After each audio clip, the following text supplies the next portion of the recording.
down in the backcountry. An experienced hiker makes a critical mistake. The glacier was right in front of me, and I thought, if I fall, I'm gonna boot ski it down. With one misstep, his life comes crashing down.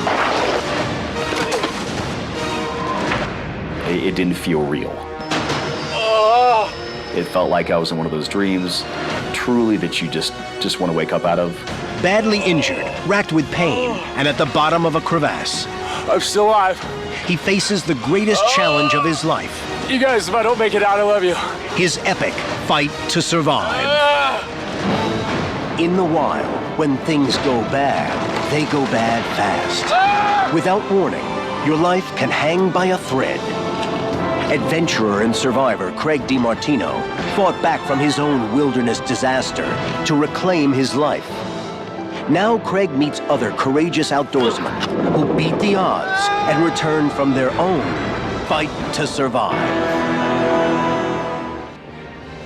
Hi, I'm Craig DiMartino. Here's a question. When does something we love doing, something we live for, suddenly become something we might end up dying for? That's a question Ted Porter never expected to have to answer. That is until one quiet September day when he went out for a hike in Glacier National Park. Glacier National Park in Montana is one of the jewels in the U.S. park system, with 1 million acres and over 700 miles of trails. Ted Porter has been coming here as long as he can remember. It's been kind of in our family for years and years, you know? Just going to Glacier National Park and enjoying the scenery and the camaraderie together, and it's close-knit family time, and it's a beautiful place to spend time, for sure. Continuing the family tradition, the Porters decided to meet up for another Labor Day weekend to hike together for a few days. Well, usually after my parents leave, I spend 2 to 3 days by myself. Spending time alone is something that I really enjoy doing. Especially in the backcountry. You can go at your own pace, you can do what you want to do. You don't have to answer to anybody. You don't have any curfews. It's dangerous. It's exciting. It's fun. Among the star attractions in the park are the glaciers. There are 25 remaining, but sadly, scientists now believe that all may disappear by 2030 because of current climate patterns. My plan was to climb Mount Jackson, which is one of the 6 peaks over 10,000 feet in Glacier Park. And also to see the Jackson Glacier, because there aren't too many glaciers left in Glacier National Park, and the Jackson Glacier is one of the bigger ones, so I wanted to see that before it disappeared. And I knew if I climbed fast or hiked fast that I'd be able to easily do it in a day. Ted got off to a later start than he originally planned, but the first part of the hike was 6 miles and flat, and he made good time. So the next phase was the extremely steep trail up to the Jackson Glacier. It was just really direct. Went right up through the trees, which I'd never taken before. Damp, slick, muddy. Not the most ideal trail to be taking. Then he saw it. The whole Jackson Glacier was sprawled out in front of me, which is pretty impressive. It was a beautiful sight to behold. And I was the only one up there. Didn't see anybody. Just me and the glacier. He strapped on his crampons and forged ahead. A recent rain had made the ice even slicker, but he made it across the entire glacier. By now, Ted could feel the chilly air coming off the ice. He had dressed lightly, underestimating how cold it would be on the glacier. I kind of looked at the mountain and figured out what I thought was going to be the easiest way to climb it. There were crevasses to my immediate right, which cut off my route to the right.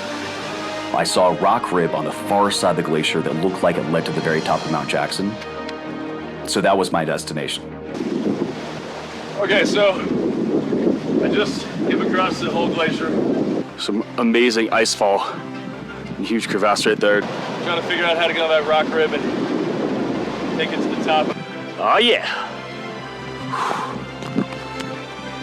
But feeling good. It's not very hard, it's pretty easy actually, but it's another day in here. Beautiful glacier. He hopped off the glacier onto the rock rib and removed his crampons. The rock was really becoming slick, and so at this point it was real slow going. And what I found was just a series of ledges. And these ledges I was hoping was going to act like a staircase and lead me up eventually to the top, and I couldn't seem to find a safe route to travel. I'd already slipped, and it was enough of a scare for me that I decided to come down. It just wasn't the right day for the climb. It was too late, the dangers were too high, I was by myself, so I used good judgment and turned back. My plan was to knock off some time rather than traversing it again all the way over to the rock ridge, then jumping back on the glacier. The glacier was right in front of me, and I thought, if I fall, I'm gonna boot ski it down. He decided not to take out his ice axe or put his crampons back on so he could slide if he had to. I was at the very top of the glacier, looking out to make sure there were no crevasses. And the angle that I was at, I couldn't see any crevasses. And I do remember seeing the 2 or 3 big crevasses that I'd passed earlier, but I couldn't remember exactly where those were. And that was my mistake, because it was the angle of the glacier was hiding the angle of the crevasse. And I remember thinking, well, if you fall, and I fell. And I started sliding feet first, out of control.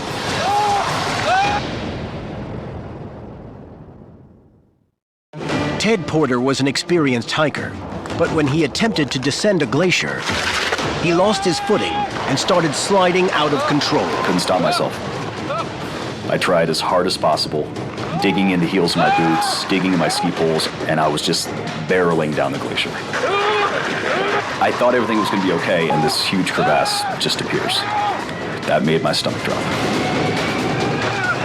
He smashed into the front wall of the crevasse and dropped 40 feet.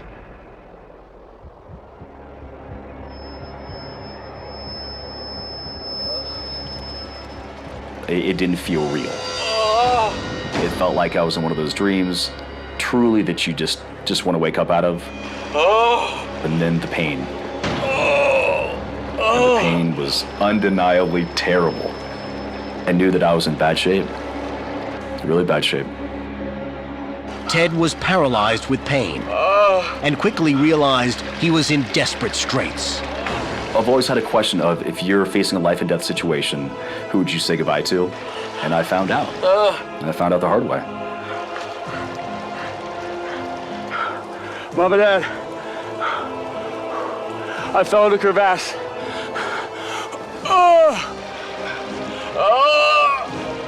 My back is killing me. I'm still alive. Survivors of horrific accidents share a unique bond, but each experience is different. Craig DiMartino met up with Ted to hear firsthand more about those first terrifying moments. You're alone. You realize I'm stuck, and you made an incredibly powerful video. Yeah, I didn't really see a way to get out of the crevasse at that point. I knew I had a serious injury. I didn't know exactly to the extent of what it was, but I took that video as a goodbye video. So I thought that somebody would find that eventually, you know, search and rescue, or whoever came across it at some point, you know, hoping that my family would know what had happened to me. Because you're close to your family. Super close to my family, yeah. I'm still alive.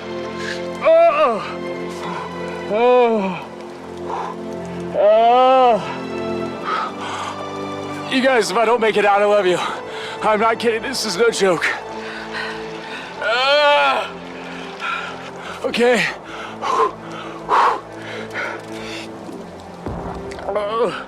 When you were down, you were alone the whole entire time. What were you feeling like, being alone? You know, I mean, it's hard to describe, but it was probably the most lonely feeling I've ever had in my life. You know, I knew nobody was around. Right. And it was up to me to get myself out of that situation. Now in survival mode, Ted looked around to see if he could map a path out. I'd had no real technical ice climbing experience, but I did see one portion of the front crevasse wall that wasn't completely vertical. And when I saw that, as I lay there, I looked at it, I zeroed in on it, and I knew that if I had a chance to get out, that was it. Pain racked his body as he put on his crampons. Slowly, he stood and made his way along the crevasse wall. I had one ice axe, and with that, I reached up on the ice, up on the crevasse wall, and I threw my axe in, and with my left hand, I clawed at the crevasse wall to try to get any kind of traction to help me get out of there. And I started kicking my way up with my crampons. My concern was, since I didn't have 2 ice axes, when I took out 1 ice axe to reach higher, that I was gonna fall back. So I put my face into the ice, and you know, when you ice climb, you're usually just kind of like this. I was in it. I was pressed up against the ice. Ted inched upward, fighting the blinding pain. This wasn't the climb Ted expected to do this day, but it would be the one that would matter the most to the rest of his life.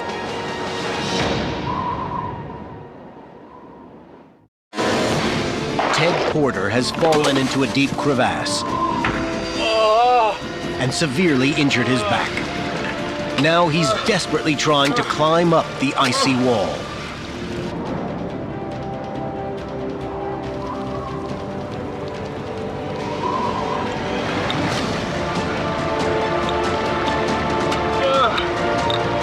I pulled my body out,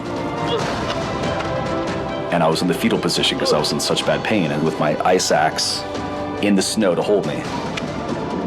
I surveyed the rest of the glacier at that point to see where I could get up and walk off, you know, walk across the glacier. And right below me was another huge gaping hole, even bigger than the one I just fell in. And I remember thinking, if I fall here again, I'm gonna fall right back in that crevasse, and we're gonna start this whole process over again. And that was so scary too. And to not fall in that hole, I crawled on my side about 8 to 12 feet in order that I could get around this next crevasse below me. So if I fell, I'd slide past it and not right into it. I remember thinking, don't fall here. Don't fall here. Ted inched past the next crevasse and struggled to his feet. I was in bad shape. I still didn't know the severity of my injuries, of course. I'm by myself. I'm looking around for anybody. Nobody's there. And so I knew I had to make it down to Gunsight Lake, where I had seen people camping there, and I was hoping that they would still be there if I was able to get down there. He made it off the glacier and headed for the lake. He now faced 3 more miles over rough terrain, grizzly country, and during feeding season. There's always the danger of grizzly bears in Glacier National Park, always. But on the way up on the trail, at the beginning of my climb, I saw 2 fresh grizzly bear scats, and so I knew they were in the area. And on the way down, when I already had my injury, I pulled out my bear spray because I was coming across the part of the trail where I'd seen the grizzly bear scats earlier the day. So I'm walking with a serious injury, didn't know exactly what it was at that time, down the trail with an ice axe and with grizzly bear spray.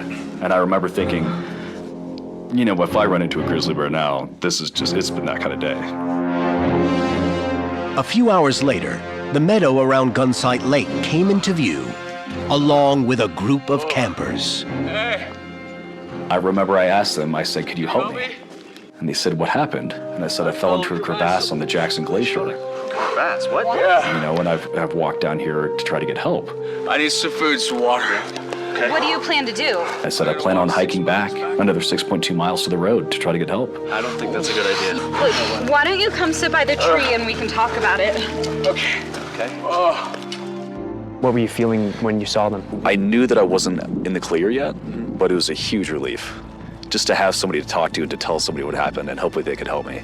And just seeing another human was pretty awesome at that point. Right. You know, somebody around to help you out. Right. Eric, Justin! As luck would have it, Ted had walked into a campsite that had not 1, but 2 people trained in emergency first aid, Justin Ricks and Eric Harness. Get this backpack up. He had probably the best first aid care he could have in the wilderness with 2, you know, non-professional experts out there. Easy. Myself trained for years and years in first aid. And Justin's been training for years and years in first aid and search and rescue. You guys said he fell? I just couldn't imagine like him being in a better position, you know, being the circumstances as they may. What's your name? Ted. Ted, do you know what date it is? Yeah, September 2nd. Eric and Justin knew the first thing they had to do was evaluate Ted's condition, and to do that, they had to get his story. It just was a little amazing. Is this guy for real? Did this guy just walk off of that mountain and come down here and is he for real? He just fell in a crevasse. It was just like, okay, seriously? Ted, where's the pain coming from? My lower back. All right, Justin, what we gotta do, we gotta straighten his legs. Just hang tight, Ted. Okay. Ted's completely coherent. And it was bizarre because that was the first thing I thought. This guy he fell 40 feet. He's got to have a concussion. Ted, on a scale of 1 to 10, how bad is the pain? I got 4. Me and Justin kind of looked at each other and we're like, okay, is this a 4 now? But is this going to be an 8 in 2 hours? Is this going to be, a 6? Is it going to stay a 4? We don't know. We really didn't know because of the adrenaline too. All right. And that was sort of your worst fear as a first responder, especially in the wilderness. There's really nothing you can do. Everyone seemed to contribute items to make Ted more comfortable, We're gonna find a way to get you out of here, okay? Okay. while they decided what to do about getting him out of there. They knew no one could hike out for help that night. There was a high threat of grizzly bears in the area, and it just wasn't safe. There was one other option, activating a spot satellite receiver Eric's brother had brought along. This device could send a message to a search and rescue coordination center. It might bring in rescuers that night, or they too would decide it was too dark and dangerous. Activating it could also incur a high financial cost for the rescue. Hey, Ted. So, my When we brother... offered it to him and explained the consequences of what was going to happen, he said, you know what?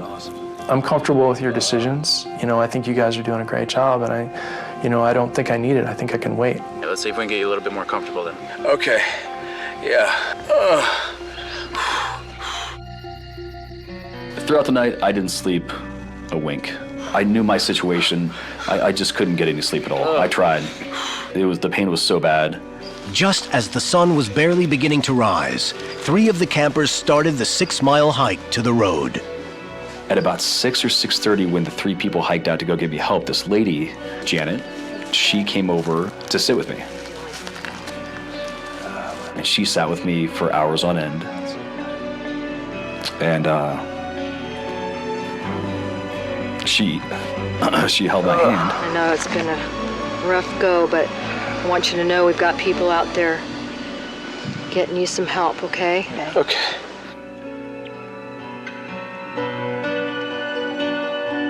Some help. That'd be nice.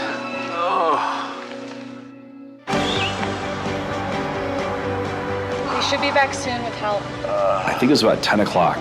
I heard the helicopter rotors come in.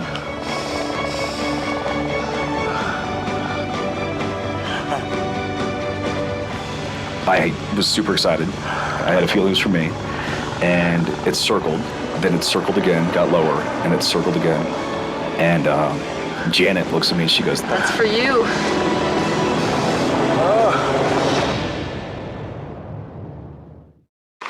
Ted Porter severely injured his back, falling into an icy crevasse. Now he's walked miles in excruciating pain and survived the longest night of his life. I made the mistake of wearing my watch throughout the night. I checked every 20 minutes. It felt like it was 2 hours, and it was just 20 minutes here, 10 minutes here. Time stood still that night. But help had finally arrived. That's for you. We've been hearing helicopters the whole time we were in Glacier for the tourists, but we knew that this one was for us. You could just tell. The medics prepared Ted for the flight to the hospital in Kalispell and instructed Eric and the others how to load him into the helicopter. Get around the front. Get you on the feet down here. We gotta be together and we gotta move it. Be gentle. 1, 2, 3. Easy. All right. Down 3 up. Okay, Ted. 1, 2, 3.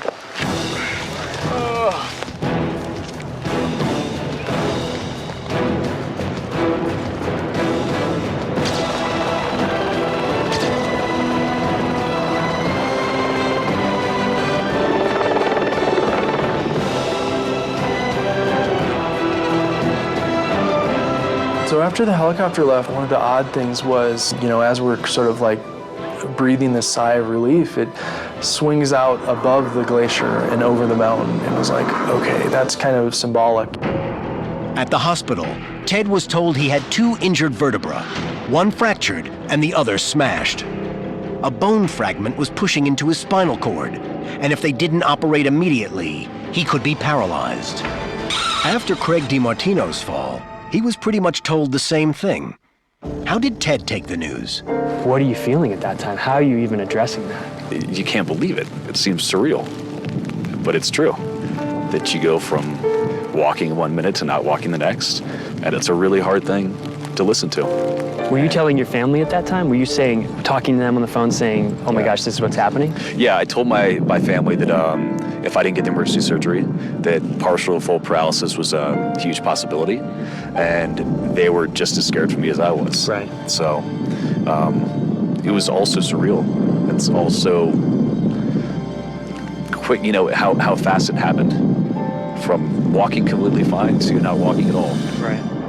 The delicate back surgery was a complete success, and Ted's mother and girlfriend were by his side during his recovery in the hospital. After the hospital, Ted moved back to his parents' home for 3 months of rehabilitation. Today, he continues to work on regaining full mobility without pain. From the very beginning, Ted faced this accident with a drive. One of the things he said in the very beginning was, I need to get back to my family. I have more life to live. And I think that's what really made him propel himself out of the crevasse and down the hill. I think that's really, really what did it.